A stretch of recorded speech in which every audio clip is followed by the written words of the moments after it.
Nouveau récit. Nous avons toutes et tous une histoire à raconter, une cause à défendre, une voix à faire entendre. Je suis Fouad Souak et Nouveau Récit est un podcast produit par Parole Publique. J'ai une petite fille. Elle va avoir bientôt 1 an. Son alimentation change beaucoup.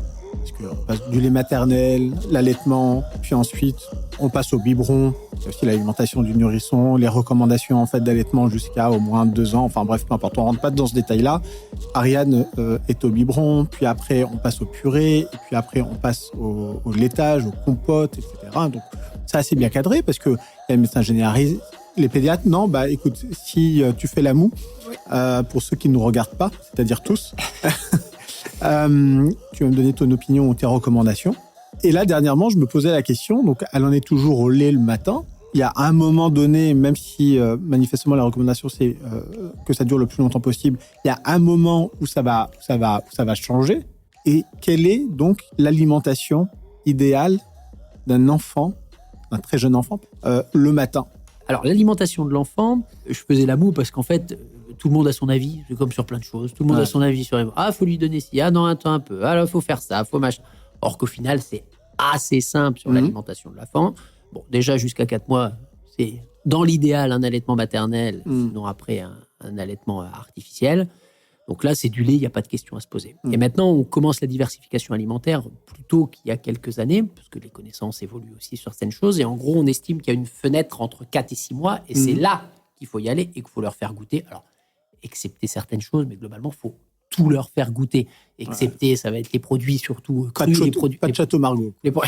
Les produits au lait cru, des certaines viandes ou autres pas trop cuites. Tout ça, on évite. Le miel, qui est un cas particulier aussi qu'on évite jusqu'à l'âge de 1 an. Ouais. À part ces grands principes-là, le reste, en fait, ils peuvent manger de tout. Et il faut absolument en profiter parce qu'en fait, les goûts que vous allez développer quand vous êtes gamin, c'est des goûts que vous retrouverez plus tard à l'âge adulte. D'accord ? Et donc ça, c'est très important. Il faut leur faire goûter plein de choses. Ouais. Et on surtout, passe tout ça au broyeur, mais... il faut suivre dès qu'on peut donner des petits morceaux et tout, dès que c'est possible de mastiquer, ce qu'on avait évoqué tout à l'heure, il ne faut pas absolument vouloir tout broyer tout le temps, parce que c'est important pour le développement de la mâchoire, pour le langage derrière et tout, il faut qu'il y ait la mastication.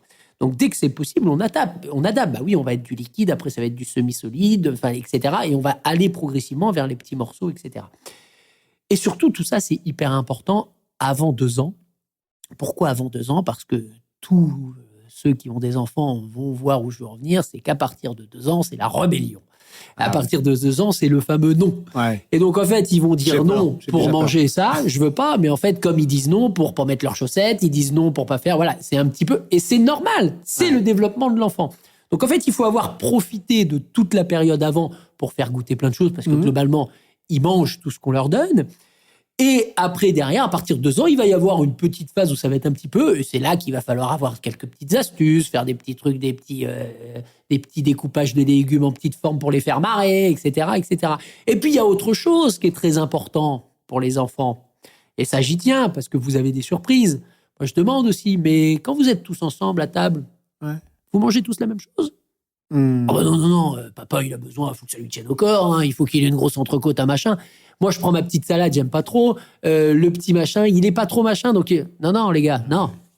On est à table, on mange tous la même chose. Ouais. On mange tous la même chose, on partage, on discute, on n'a pas la télé. Petite parenthèse. Non, mais ça, c'est très... Enfin, sur la télé... Ça peut paraître évident pour certains, les pas... Ouais, et puis ça vraiment, j'explique facilement sur la télé, c'est votre cerveau, il faut qu'il réussisse à comprendre que vous êtes en train de manger. Et en fait, vous êtes en train de le distraire avec une télé. Donc en fait, il se rend compte que vous regardez la télé, il peut pas se rendre compte en même temps que vous mangez, donc la satiété vient plus tard. C'est différent. Mais tout ça, il faut qu'il l'entende juste une fois et qu'il comprenne, qu'il voit comment ça fonctionne. Enfin, je t'imagine même pas des trucs que j'entends. Enfin, il y a la télé en mangeant. Oui, mais il la regarde pas. Il la regarde pas. Bon. Et vous la regardez. Oui, mais eux, ils sont de dos, ils font machin. Mais il dit, mais non, c'est pas possible. Donc déjà, faut avoir en tête que les enfants, à part certaines exceptions, peuvent manger de tout. On mange dans l'idéal tous la même chose à table.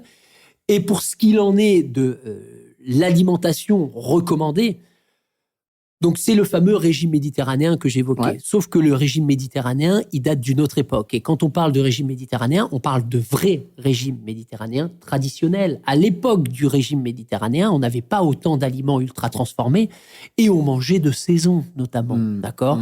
Et aujourd'hui, il y a un chercheur en alimentation holistique et préventive qui s'appelle Anthony Fardet, qui a proposé une règle qu'il a appelée la règle des 3 V.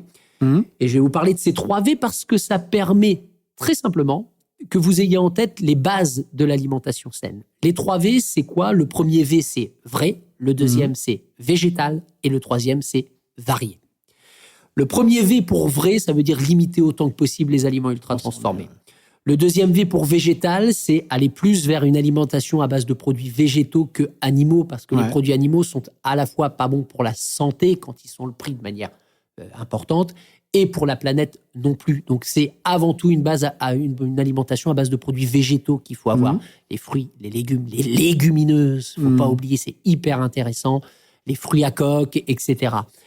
Et puis le dernier V qui est très important, et surtout je n'ai pas dit, on n'interdit pas les produits animaux. Et surtout, on est vigilant parce On les limite. On les limite. Il n'y a aucun interdit. On limite. Et dans le régime méditerranéen, en gros, c'est une consommation modérée plutôt de viande de volaille. D'accord ? La viande rouge est vraiment très limitée. Donc plutôt la volaille, les œufs si vous pouvez, les produits laitiers, tout ça, c'est plutôt de manière, le fromage ou autre, de manière modérée. Mais la base importante, c'est les produits végétaux. Céréales, légumes, légumineuses, etc.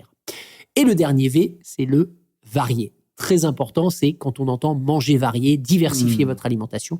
Parce qu'en fait, on pense que plus que la quantité de ce que vous allez manger, c'est la diversité, c'est la variété qui va compter. C'est-à-dire qu'il faut imaginer qu'on préfère que vous ameniez 2 aliments différents.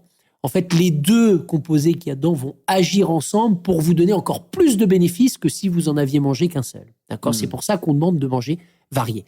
Donc, ces 3 V, retenez bien ça, vrai, végétal et varié, et surtout, ils sont indissociables. C'est-à-dire qu'on ne peut pas manger varié, végétal et ultra transformé. Ça ne marche pas. Pourquoi je vous dis ça ? Parce que on entend tous les jours, il faut être végétarien, il faut manger plus de produits végétaux, etc. Que fait l'industrie agroalimentaire ? Pas de problème, on va vous en donner des produits végétaux. Donc, ils proposent des galettes végétales, des steaks végétaux, le fameux débat qu'il y a eu, etc., qui sont en fait tout simplement, c'est sûr, il n'y a plus de produits animaux dedans, mais c'est des aliments ultra transformés. Quand même, Donc, en fait, on déplace le problème. Et puis, on déplace le problème. Il y en a qui sont capables de faire des alternatives végétales sans produits animaux, sans aliments ultra transformés, et qui travaillent très bien. On y revient toujours. Mais il faut savoir comment repérer ceux qui bossent bien de ceux qui bossent pas bien. Et pour ça, il faut comprendre ce qu'on mange.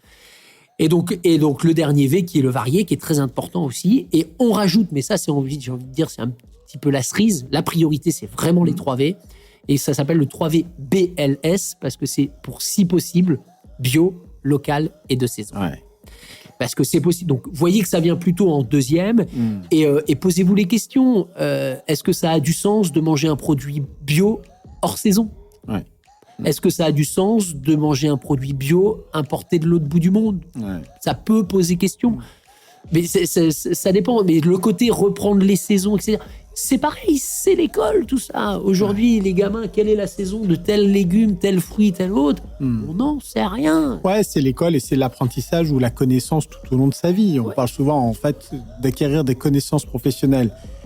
Et on le fait tout au long de sa vie, mais pour sa vie personnelle et son épanouissement personnel, c'est aussi extrêmement vrai. Il faut pas oublier qu'on mange quand même tous les jours. Tous les jours. C'est quelque chose qu'on fait tout le temps, tous les jours. S'il y a bien un truc sur lequel il faut investir, c'est quand même celui-ci.